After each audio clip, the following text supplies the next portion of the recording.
Yes. Yes, okay. Jane, are we ready in the front? We are. Colleagues, are we ready at the table? All right, perfect.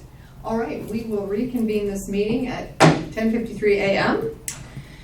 And we are going to move to unscheduled item number 2, the one that I think we've all been waiting for with both excitement and a bit of anxiety. So, unscheduled agenda item number 2 is discussion in the matter of appointing a person to fill a vacancy in the Board of Commissioners position number 2. We've been talking about this for quite some time, the fact that Commissioner Yamamoto has made the decision to retire 1 year early. Which leaves us with a vacancy in the Commissioner's office for the 2024 calendar year. We, as Commissioners, are required by statute to appoint a replacement for Commissioner Yamamoto, and the 2 remaining sitting Commissioners are the ones who will make that decision. So as many of you know, we went through a sort of a public process in spite of the fact that we are the decision makers on this. So we have had 16 people starting out who were interested, 15 who were qualified. We did an internal ranking process to choose our top 6, which moved on to a public process, including a candidates forum last Thursday and public interviews on Monday. And we have now gathered all of that information. Commissioner Bell and I have each had time to think about that and to come up with our own thoughts. So I'm going to start by sharing my thoughts. I will then ask Commissioner Bell to share her thoughts, and then we will engage in a dialogue to see if we can bring our thoughts together to identify who we believe should fill this position for the next year. So here we go. As we've said throughout this process, if you've been watching, all of the candidates have done an absolutely amazing job of just bringing really, really valuable thoughts and spending their time with us and putting a lot of energy into this process with us. And we really appreciate all of them. I know for myself, as I sat down to think through this process, I don't think there was anybody in this pool that could not have done this job, which made it a really, really hard process. To really, really had to think hard and say, so if everybody could do this job, if everybody has skills and talents and abilities that I want to have at the table, how am I going to pare that down? How am I going to decide? So for me, I had to really think about what are the most important skills and experiences for this person to have to hit the ground running.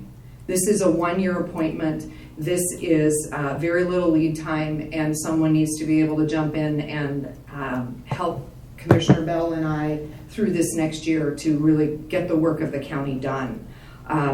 So I thought about their ability to hit the ground running, their ability to address current issues of the county, what's their knowledge base on them, what are their connections, are they ready to really do the work over the next year.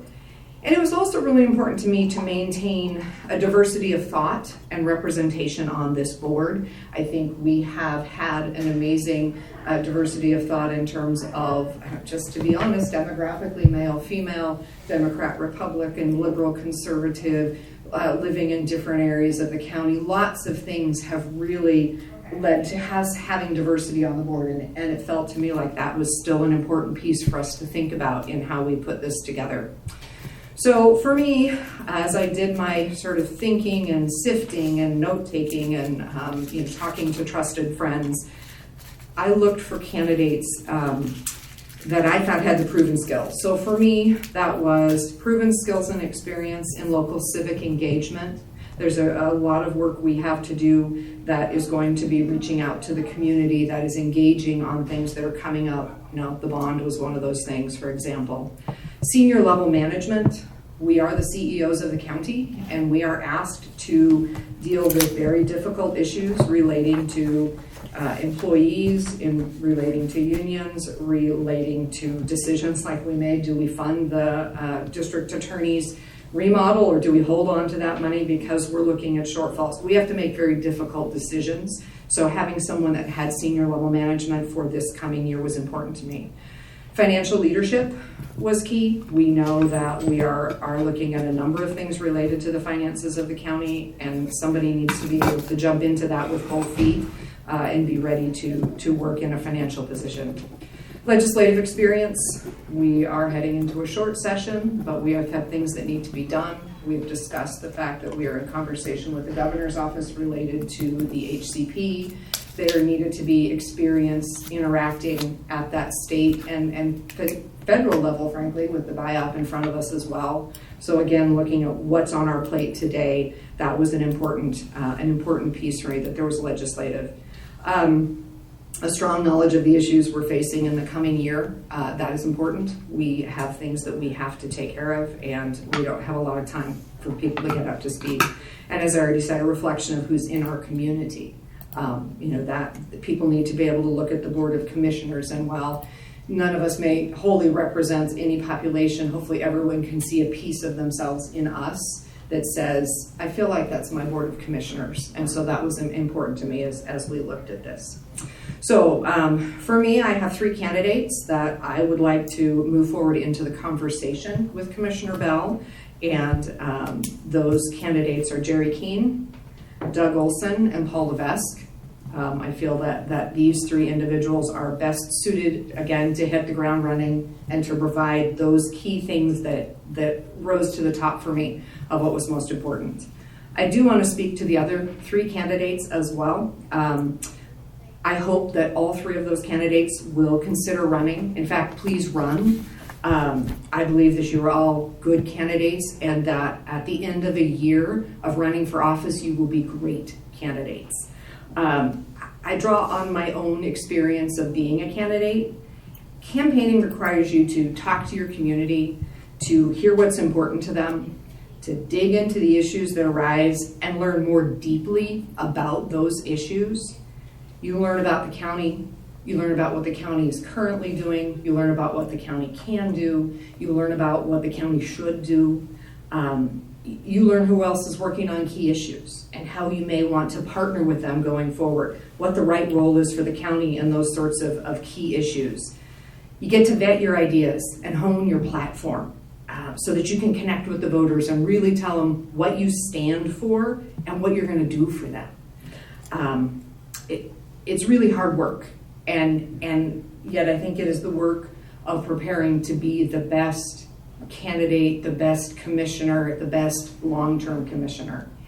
And given that the 3 other individuals had indicated their desire to run, it felt to me like we had to be cognizant of the fact that we would create an incumbent position and make sure that person was not only qualified, but really doubly qualified.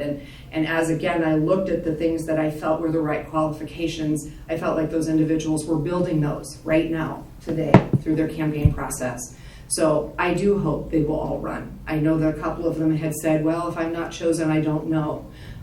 Please, if you're listening, if you hear what I'm saying, the fact that you are not in my top list today doesn't mean that you would not be a good commissioner. It means that I think a year's worth of campaigning will make you the very best possible commissioner. So I hope that resonates with them. I hope they run. I mean, this is a really fabulous job, and everyone brought amazing interest and curiosity and community connections into this that I think would make them great commissioners. So I do hope that they will run. I feel like the shortened process that we had put them in many ways at a disadvantage because all of the work that goes into a campaign and all of the work that goes into the learning about the issues and things that I talked about normally takes at least a year, and we asked them to cram it into about 6 weeks. And I think that put them at a disadvantage against folks who were more actively currently involved in government pieces of the county that ended up with the skills that came on the top of my list. So again, I hope that all of you will continue and will run for this position. I'm going to stop there, and I'm going to let Commissioner Bell make her comments to open us up. Thank you. Thanks for starting us off. This is a nerve-wracking process, truly. It's a privilege. It's a privilege to get to choose from among 6 such highly skilled, amazing candidates, and it's nerve-wracking. It's out of the ordinary, certainly, it's very important, you know, we're, as commissioners, there are a lot of important decisions we make, but this one's very unusual. And so I was thinking about what you know, where have we done anything similar? And the only place I can think of that we've done anything similar is when we commissioners appointed senator, when former Senator Johnson resigned her position in order to run for governor. The commissioners from those 5 counties appointed the interim senator, and that was nerve-wracking too, but less than this, because we were in the group of all the commissioners of all 5 counties. You know, it wasn't just 2 of us. And something that I am remembering about that is that as we did that, I felt the weight of choosing someone to represent us who the voters would normally choose, and I feel that weight again. And so that's remarkable. It's a remarkable situation to be in. And also I recall that there were a lot of us who chose the interim, the senator. She wasn't an interim, she was appointed, who chose the senator. We chose somebody who was not running because we felt like that was a way to be respectful to the voters, that we were choosing someone who would not use that office as you know, a step into the office for the advantage of incumbency. So that's in my mind. Also, I want to tell folks in the room, and also folks who are watching, that you know, one of the hardest parts of this job is public meeting law.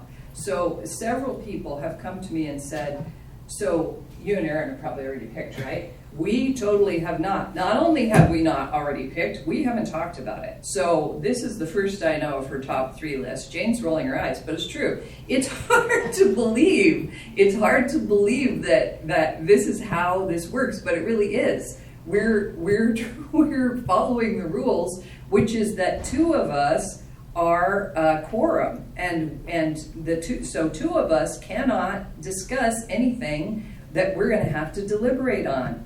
So we can only have this conversation in public. And so that's true. And I confess that last night there was a moment when I thought, I'm just going to call Aaron. We need to talk about this.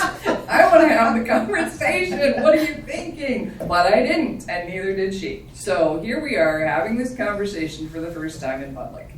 I am deeply grateful that such fabulous people volunteered to work with us to do this job for a year for Commissioner Yamamoto's position. And I've said this before, but I don't think it can be oversaid that it is a tremendous sacrifice to say, I'll do this for a year.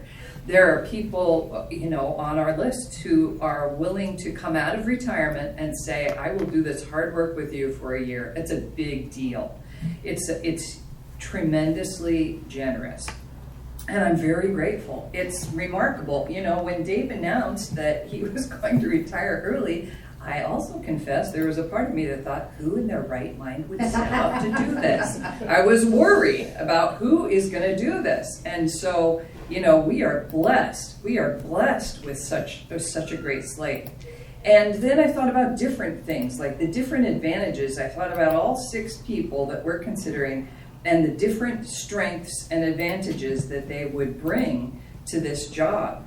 You know, it's Paul Fournier is very interesting as a candidate. He's a very strong candidate, and he's smart and energetic and innovative and would bring fresh eyes and a unique focus on public service and public safety in particular. And you know, I think Paul's a very strong candidate. And Ken Henson is fabulous. Ken Henson has wonderful experience in business. When I think about Ken Henson, I think he's principled, he's deep, he's a deep thinker. He has great experience in business. I think he was talking in the forum about, or maybe it was in the interview, but he was talking about having designed business plans and budgets for very successful businesses that we're all probably familiar with. And I think he has having talked to him, I know that he has a deep personal desire to help people. And he was interested in this because he wants to help people, which I think is wonderful.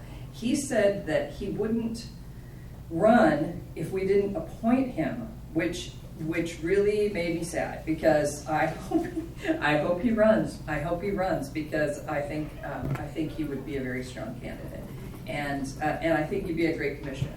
And Matt Williams was very interesting. Matt Williams had the disadvantage of no one knowing him or knowing anything about him. So for somebody who came in as a complete unknown, he made a big impression. He made a huge impression. I felt bad for him in a couple situations, like in the forum when we asked Lisa Phipps asked who would endorse you in an election, and I don't think, Matt just doesn't have those connections here yet. But he did a great job. And when I thought about the skills that he brings as the board chair for a membership organization that functions like a city, I don't remember the number exactly, but it seemed like it was nearly the size of Tillamook, the city of Tillamook. It was big. That's a tremendous skill set, and obviously a lot of leadership skills. And if I think that he would be great at public service, and I think he would be a great city manager. So Matt Williams, a great city. We have a couple cities. I think you'd be an amazing city manager. And so then I thought, okay, so those are the folks who are definitely running or might run, and then the people who are willing to serve in this capacity for a year, who have said that you did not intend to run, obviously, Paul Levesque, Doug Olson, and Jerry Keene. I think there's an advantage for the county for us to appoint someone who can hit the ground running, for us to appoint someone who both Paul and Doug said, it would take me about a week to adjust. And which I think that is a huge advantage to the county, to be able to have somebody come in, get oriented, and get right to work. Because other people, it talked about, I think it was Matt Williams talked in the panel interview about that it would take about a year to learn the job, which is absolutely true. I think all three of us could attest to that if it's going to take somebody a year to learn the job, they're not going to be effective as an appointee for a year. So if we're going to appoint somebody, I think we really need to appoint somebody who's going to be effective right away. And so coincidentally, without having talked about it before, my top three are the same as your top three: Paul Levesque, Doug Olson, and Jerry. Wonderful, thank you. You're all right. Okay, we have made it through phase one, which is narrowing the field for the first slice of the pie. So now we break. Yeah, we need another recess. Okay, so I think the opportunity then goes forward to talk about each of the candidates, to talk about their strengths and their skills, and we can do this one at a time. So we can talk about each candidate. Or I can go through my three, you can go through your thoughts about the three, and then we can figure out how we want to pare it down. Or we can each just start with our top one and see if they are the same. Or our top two and see if they are the same. I'd like to talk about all three. Okay, let's talk about all three. Okay, so I'm going to start, and I'm going to talk about Jerry first. So we've already talked about, or I have, the key things that I was looking for with the civic engagement, senior level management, financial leadership, legislative, strong knowledge of issues, reflecting our community. I think that Jerry meets all of those things, as I think all of them meet all of those things. But as I went back through and looked at the panel notes I had taken, the interview notes I had taken, there were a few things that stuck out about Jerry that just, I thought, this is in addition to those things, right? This is something that also sticks with me. he said at one point he was addicted to problem solving. And that particular statement just stuck with me. Because when we're working in this environment, it's very easy to get put off of solving a problem because it's hard in government to solve problems. It takes the tenacity, it takes that, okay, if I can't do it that way, can I do it this way? If I can't do it this way, how about the other way? So that stuck with me as something that that would be beneficial for us. The energy that comes with that, I'm ready to solve problems. I'm addicted to solving problems. I'm going to do that. He indicated one of the concerns, and I shared this with Jerry when we met, was that he can get very dog on a bone. He's going to solve this, which is that addicted to problem solving. But he also talked about reining himself in when needed. You know, a self-awareness there that I think, again, when I think about team that I want to work with, I appreciated that he was able to say, I know that I can get a little bit forward sometimes, and I know that I see it in myself, and I bring that back. And I appreciated that. That stuck with me as well. He talked about respecting our department heads and their expertise and really lifting up our department heads. And I think as commissioners, we do that so much because we know that we are the generalists and they are the experts. And I just appreciated his calling that out in what we were doing. When he talked about what kind of key issue for him, he was drawn to economic issues. And I think that in the light of the HCP and the future that we need to chart for Tillamook County, the fact that he called that out as something that he's like, I would like to do that. I would like to look at how we bring additional businesses. How do we further ignite our economy? I think that's important. And so that also stuck with me. And then the last one for him was he was just visibly excited about this opportunity. You could tell that he not only thought, I will do it because I can serve, but he thought, ooh, I can plug in. This will be exciting. So I think for me, those were the additional things about Jerry beyond the just here are the criteria that he meets. But what else? So that was what my thoughts were on Jerry. Thank you. I echo all that, and I just think Jerry's brilliant. And so, you know, the advantage of having Jerry's brain power on the board would be powerful. And also, I would say the exact same thing for Paul Levesque. So if we are blessed right now with a small group of brilliant people, and when I think about Jerry specifically, I was thinking about your experience that you shared with us, Jerry, about writing legislation and how valuable that could be.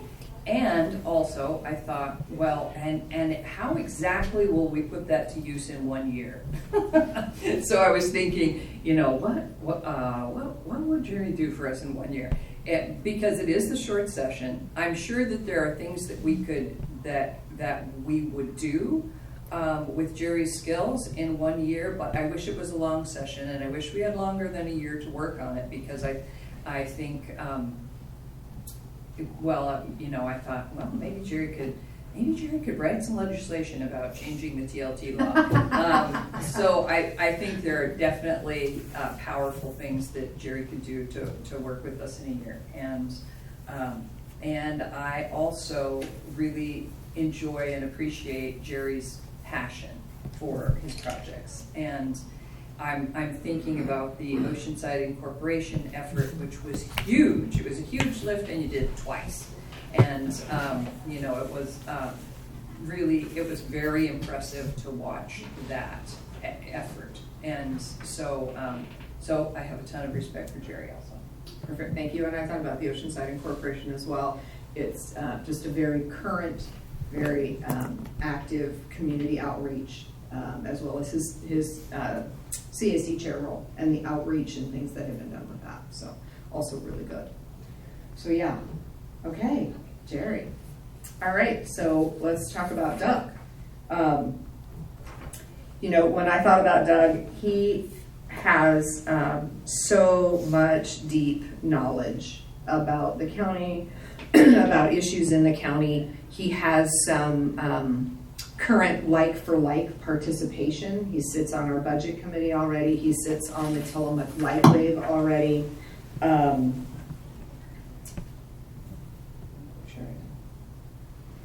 he sits on the Tillamook Lightwave already. He does hail from South County, which is something that, we're trying to keep that representation, if that made sense. I just kept going back to him. It was his very deep experience and knowledge in the issues that we have. One of the things that I would say, he has indicated he would retire from all public office in 2024. And there is a piece of me that kind of hates to pull him out of the budget committee and out of Tillamook Lightwave and the other things to put him here for a year. He is already being of such deep service to our community. So while he has so much of the experience, he also is already in such deep service that there is a question there for me as to whether or not this is the best use of a year for him to come in here and start things with a new look and a new eye, knowing that at the end of 24, his intention was to kind of retire from all of the above. So, but I think he has such deep skills and deep knowledge that it definitely keeps him as a candidate. I agree that he has deep skills and deep knowledge, and I have nothing but respect for Doug. Doug is so knowledgeable and so smart and hardworking, and it's I'm constantly impressed by Doug. I'm impressed with the amount of homework that he does in all of his positions, his service positions. He's really very studious and does an astonishing amount of preparation for everything that he does. And so he always comes, and he would come to this job, he always comes fully prepared. And I think about, with Doug, there are, Doug may be alone in this situation, to my knowledge. People have recruited Doug to run for commissioner for years. Lots of people we all know and respect, including former commissioners and former state legislators. A lot of people have identified Doug as someone who should be at this table, and I agree with that. And he's never been willing. So the fact that he's willing now, I think, wow, that's a really cool opportunity. And I don't think, if I understood what you just said correctly, you're thinking that if we appoint him to this position, we're going to lose him in these other valuable positions. And I don't know if that's the correct cause and effect. What would be accurate about that is that if we appoint him to this position, he'll resign from PUD because he has to. Mm-hmm. But he and Patty intend to retire, and to retire in a year anyway. And so I was really thrilled that he decided that this would be the way he'd like to spend his last year in public service. I was thrilled by that. And he told me, Patty and I have never been to Europe.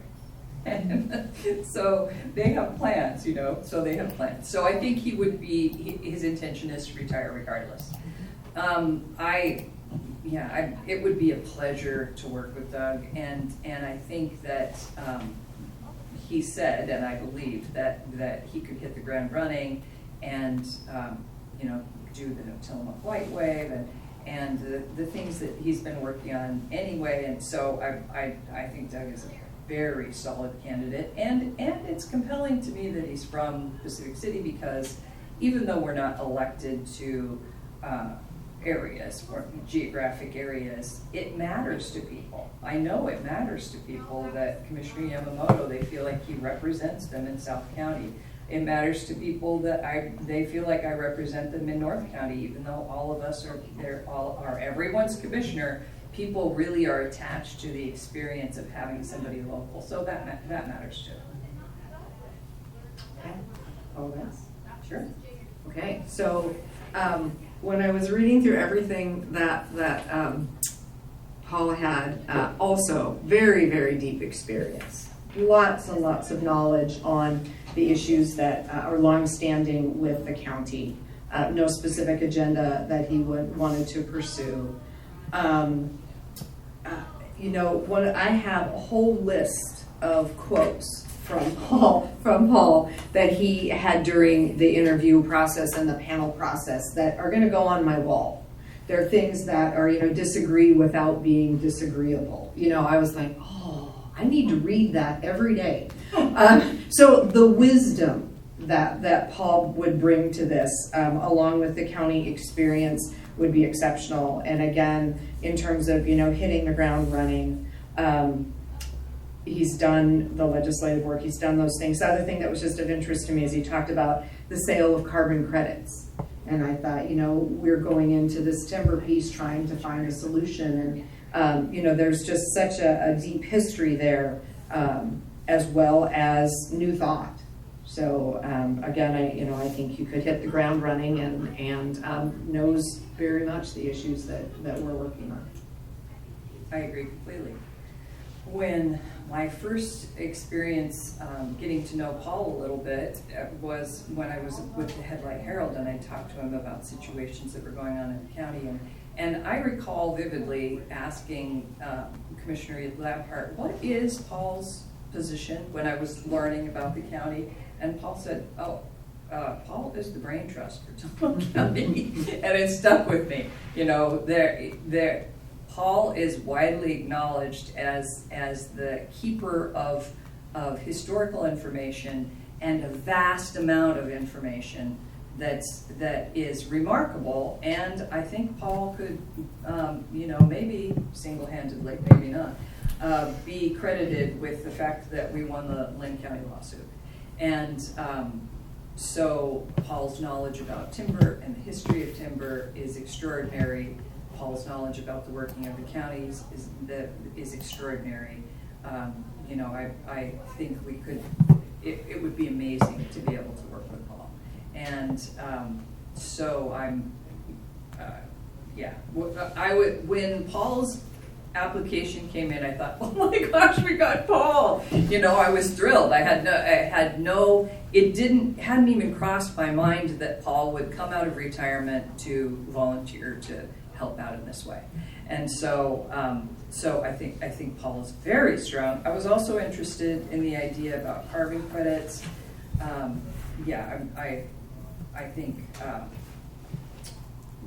This is a difficult decision, but the good news is that we can't choose, we can't make the wrong choice. It's difficult, but you have graced us with several excellent choices.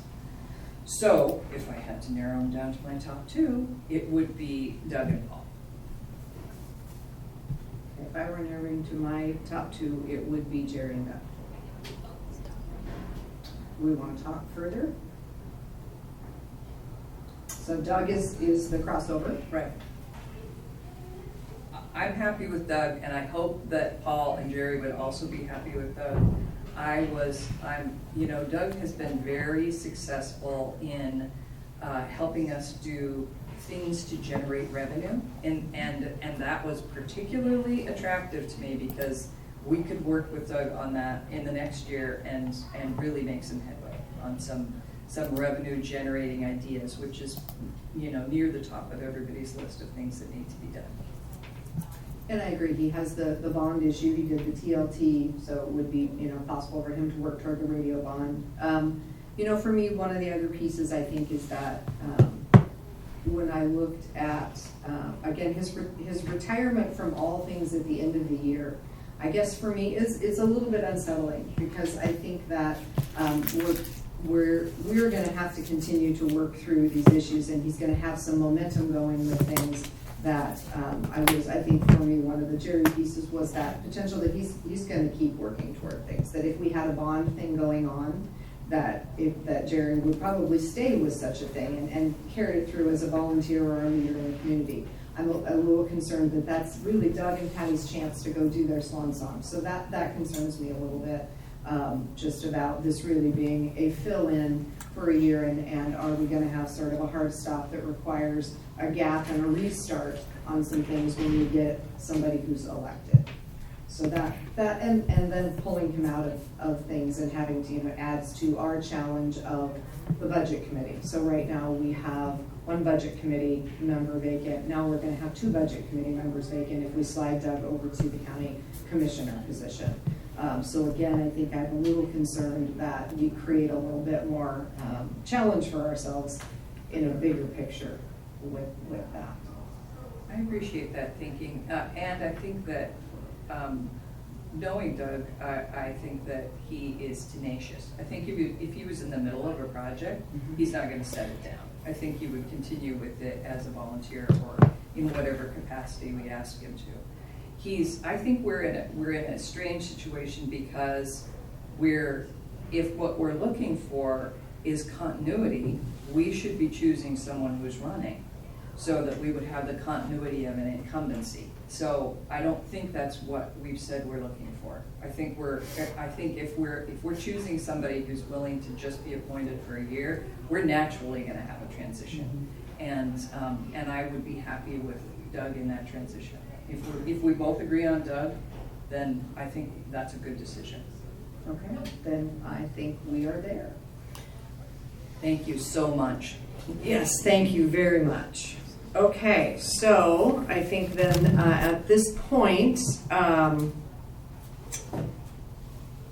it is listed as discussion, Rachel, but I assume that a motion would need to be made. Can you help me make sure that procedurally we are where we need to be? Procedurally, the official appointment would come by board order, and so our strategy was to post that with the agenda this Friday for the board's consideration next Wednesday, Okay. based on your consensus today. Okay, thank you. I would like at this time to give Commissioner Yamamoto the opportunity, if he would like to make comment, since he is the If you agree with us. outgoing, if you agree with us. If you disagree with us, this would be the time to tell us we're all out of line before we make an appointment. But it's also an opportunity if you feel that we're going in the right direction to share that. I think you are absolutely going in the right direction. It was a difficult choice. I think your choice to choose someone that was an interim selection, I think that is, let's let the public make that decision in May and November to see who should be in the seat permanent for 4 years anyway. So I like that. That left, and it was interesting. Of the 6 candidates, 3 were basically kind of, okay, let's see where this goes, and we certainly might run for the long term. 3 were saying that no, they just wanted to do this on an interim position. And so I thought that was interesting. I agree that you've done the right thing in choosing an interim person. And of the 3, it's just a tough choice. It really is, no matter how you look at it. All 3 of them, I feel, could hit the ground running. They really do. They bring different skill sets, and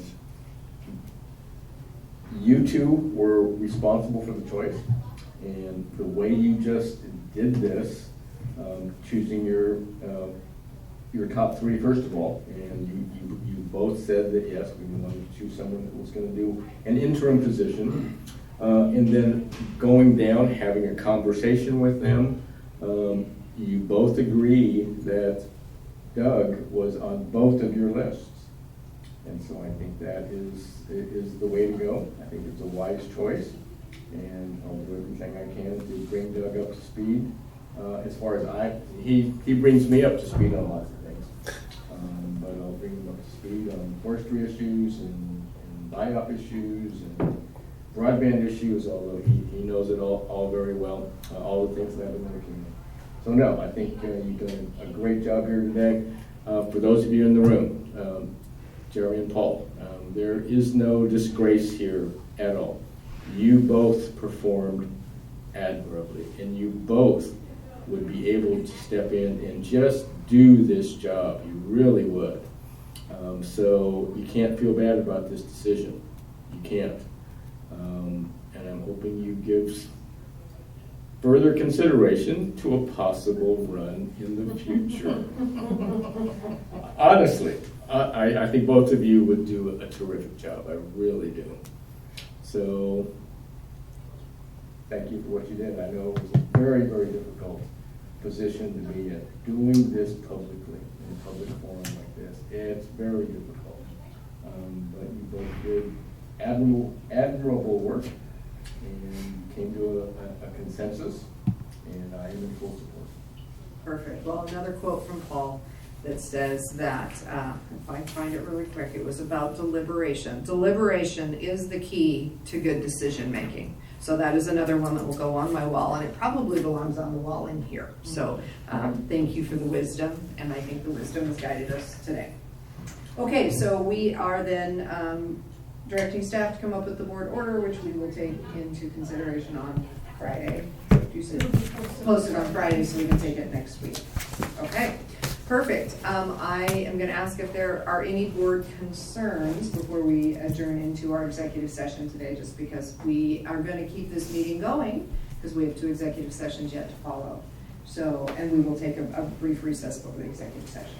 I just want to remind the viewing public that tomorrow is the Great American Shakeout, 10:19 at 10:19. Practice your earthquake drill at 10:19. Wait 3 minutes, and then if you're in a tsunami zone, please practice your evacuation.